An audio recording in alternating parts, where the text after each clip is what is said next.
Hey guys, welcome to week 15. We've completed the semifinals and we're now on to season 8's main event. In the championship bracket, number 5 seed Derek's Freeman Isn't Free upsets number 1 overall seed Pope 1.0's To Deuce or Not to Deuce 134.8 to 112.8. Derek's running backs carried the weight here, getting 35.2 points from Miles Sanders and 32.5 points from Ezekiel Elliott. With over half of your starting roster playing on Monday Night Football, these two combining for 68 points over the weekend meant that you went into Monday Night Football with a manageable deficit of just 39 points. Those 5 players combined for 55 points, led by Drew Brees' amazing night with 28.3 points. Not only did he set the record for the most touchdowns thrown in a career, but he set a new record for best completion percentage ever in a game. That is what you'd like to see from your playoff quarterback. For Pope 1.0, the magical run from last year's deuce to potential champion ends unhappily. He joins the 7 previous number 1 seeds in failing to win the championship the year that they were the top dog. Jameis Winston put up 35.7 points to lead your team in scoring, followed by 17.1 points from Aaron Jones and 16.2 points from Darren Waller. The wide receiver duo of Kenny Golladay and Amari Cooper cost you here. Those two combined for only 8.3 points. I'm sure it doesn't provide you very much satisfaction, but you were eliminated from the playoffs with your best roster on the field, having no bench players that could have improved your final score. As the number 1 overall seed, you came into the postseason with only 9 wins. There's only been a single number 1 seed before that came into the playoffs with 9 wins, and that was Chris in 2016. He also lost his first round matchup and then went on to finish 3rd overall. This has been a year of parity, with no truly dominant teams, and also being the first time in several years that no team with a losing record made it into the playoff bracket. In the second game in the Champions bracket, number 2 seed Nick's Hootie and the T-Blowfish defeated number 3 seed Drew's Run CMC 136.4 to 110.8. The stud wide receiver duo for Nick showed up big in this game, with Michael Thomas and Tyler Lockett combining for 49.8 points, led by 27.8 points from Michael Thomas on Monday Night Football. Nick needed about 2 points to take the lead, but Indy had no answer for Drew Brees, consistently finding Thomas all night.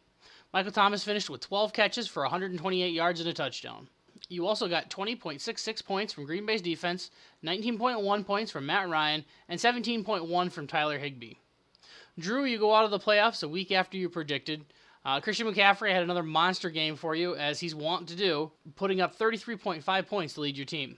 You also got 21.3 points from Tyreek Hill. You could have made a few improvements by getting a few bench players in, but not enough to catch Nick, especially not if Nick would have subbed in Kenyon Drake's massive 42.1 points that sat on his bench instead of the 4.1 points that he got from Tyler Boyd in his flex spot. In the deuce bracket, matchup number 1, number 1 overall deuce seed Pope 2.0 defeats my Melvin Gordon Bombay 146 to 103.2. If your team is going to get hot, the playoffs the time to do it. Pope 2.0's 146 points was his team's high score of any individual game this season. You got 4 20-plus point games this week, led by Minnesota's defense against the Chargers, putting up an impressive 29.5 point day. Backing that up was 22.7 points from Travis Kelce, 21.4 points from A.J. Brown, and 20.1 points from Joe Mixon. My team just sucks. Now the loser of 5 straight and 7 of the last 8. I'd say I'm not sure where it went off the rails, but then I actually looked. My current 5-game losing streak goes back to the starting the weekend after I started drinking again after a 2.5-month hiatus. You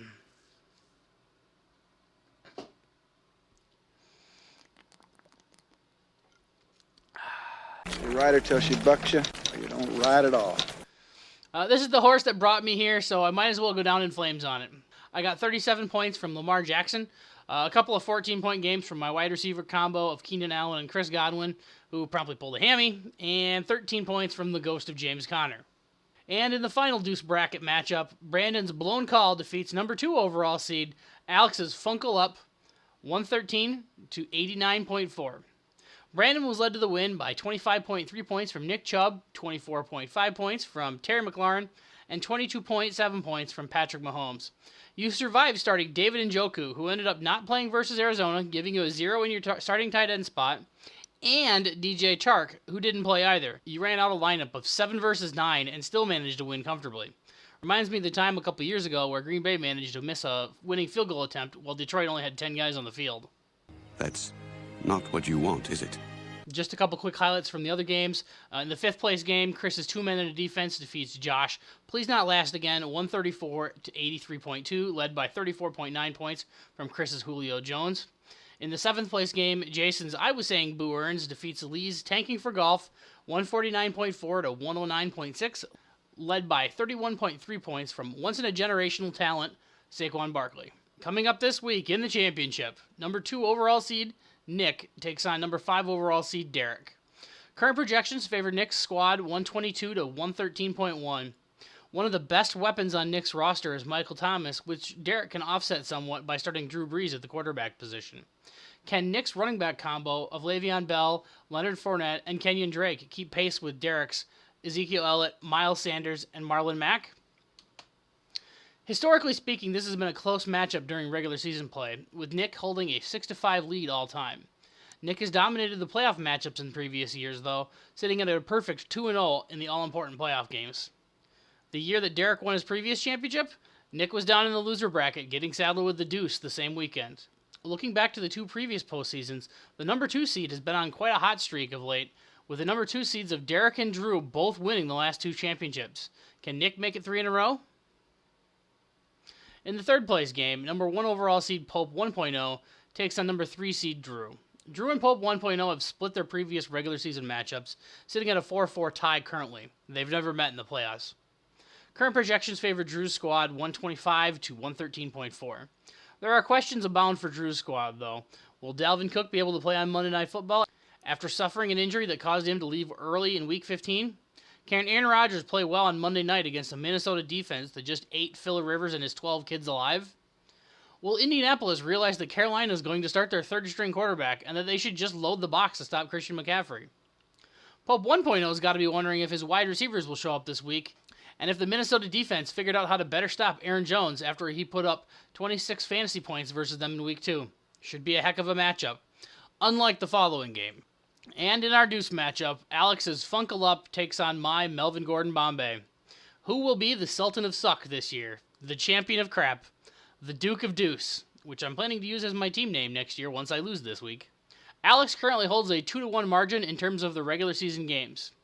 We've never played each other in the playoffs before. Also, just as an aside, that when I talk about playoff matchups, it only counts the big boy bracket. Deuce bracket matchups are not counted in playoff matchup standings. If you want questions about teams, boy, do we have them for you in this matchup. Will Tom Brady have an answer for Buffalo's defense, which held him to just 3.7 fantasy points in Week 4? Which Emmanuel Sanders is going to show up for Alex? The one from 2 weeks ago, who had 33 points, or the one who showed up the other 5 weeks since Week 9, scoring 6 points or less in every matchup? Will Phil Rivers quit turning the ball over so much and actually give either Alex's Austin Eckler or my Melvin Gordon a freaking chance to do something? Will this be the week that my Lamar Jackson finally gets held in check and the rest of the team actually sews up and stops letting him carry the load? Will Chris Godwin actually even play? Will I manage to select a defense that doesn't score negative points? These people suck balls. This is Alex's first appearance in a Deuce Bowl after joining the league last year. This is my second appearance in a Deuce Bowl, having survived my previous matchup way the hell back in Season 1. Lee leads all owners in Deuce appearances with 4 total appearances while rocking only a single Deuce. I like to live dangerously. Scotty B has been in 3 matchups, having a 1-2 record for his 2 deuces, and I joined Josh now with 2 deuce appearances. Everybody else is only at 1. This week's wager wrap-up, Randall Cobb currently has 45 catches to Jake Kumerow's 11, with both players picking up 1 catch this weekend. Drew, anytime you want to wave the white flag on this wager so I can stop talking about it, you can let me know. Baltimore has now won the AFC North. Pittsburgh's still in position to make the playoffs, but the wager between Scott and myself is officially dead, with Baltimore winning the division. New wager this week, Alex and I have placed a wager for a 30-pack on the Deuce game. Fuck this 6-pack shit. However, the winner has to buy the loser beer, so that way they have plenty to drink while commiserating their terrible fantasy team for another year. If you have any ideas for potential changes to the league for next year, let me know. I'll do an end-of-season recap poll after the season like I normally do. Normally, I've heard from people with 8 to 10 suggestions by now. So far, I think I've maybe got 1 or 2. The league must be in a good spot. Well, at least for everybody but me and Alex. I'm not sure when there will be a recap video for Championship Week. Championship games will be ending on Monday, December 23rd, and then it's Christmas Eve, Christmas Day, and then Chris and I, the wives, are going to Nashville for 4 days on the 26th. There might not be a recap video until close to the new year or possibly even after the new year. With that likely being the case, have a great Christmas and a great new year if I don't see you before then. Good luck to everybody in championship weekend.